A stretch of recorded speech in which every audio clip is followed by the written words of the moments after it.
4 months, 121 days, 2,904 hours, 174,240 minutes, 10,454,400 seconds. It was September 3rd. At that time, we had no idea that a simple psychology test would transform our destinies forever. We have a kick-ass teacher, a kick-ass TA, kick-ass group leader, and kick-ass group members. But we are humans after all, so we've met the same problems that also troubled you. Fortunately, after a few missions, we have conquered these problems.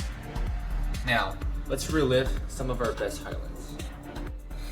As you all know, getting all 11 people to meet at the same time is pretty much mission impossible, since everyone has different schedules. It always takes forever to set up a meeting time when everyone can make it, and it seems like there is always somebody that is late. Okay, myself included. After a while, however, we came up with a solution. We now have a policy where the last person to arrive at meetings has to buy midnight snacks for everyone. And since then, everyone has been much more on time. Also, as we get to know each other better, we better understand each other's needs, and we can cover for one another as necessary. This has made service learning a truly wonderful experience. As far as designing the activities, we learned through trial and error, incorporating the details we noticed over time.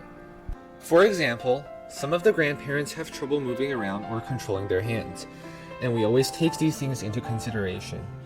We know what's too difficult, what's too boring, what's too easy, and what's too dangerous. We learned that cute things can grab their attention. In addition, our teacher always reminded us to think of the meaning behind our activities, to ask ourselves, how does this benefit those whom we are serving? And we took these suggestions to heart. For example, we added an educational component into our fiction activity so that they can both have fun and learn at the same time.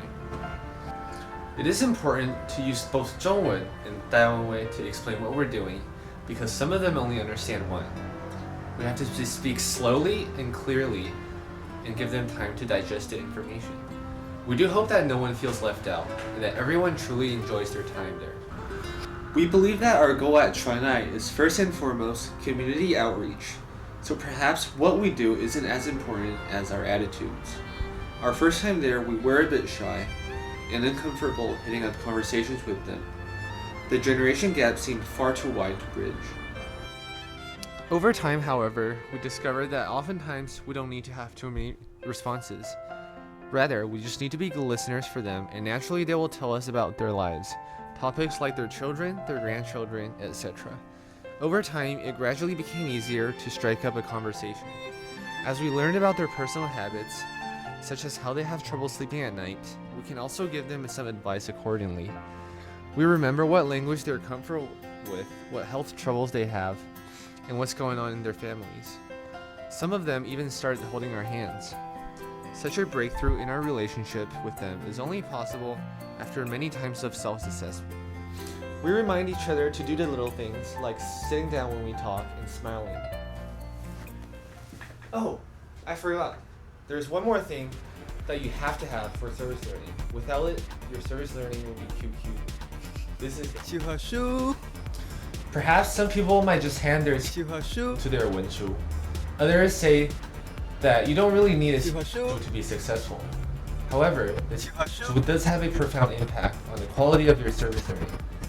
A detailed, well-written can facilitate the whole process. Thus, you can say that the is the soul of service learning. As a wenshu, you need 4 things to write. First, you need a passed down from previous years. Second, you need a laptop with Microsoft Word. Third, you need Microsoft Word editing skills. And lastly, you need the ability to Photoshop. If you have the 4 things above, you are well on your way to being a wenshu. Okay, just kidding. But in all seriousness, you do need the ability to see things from other people's perspectives.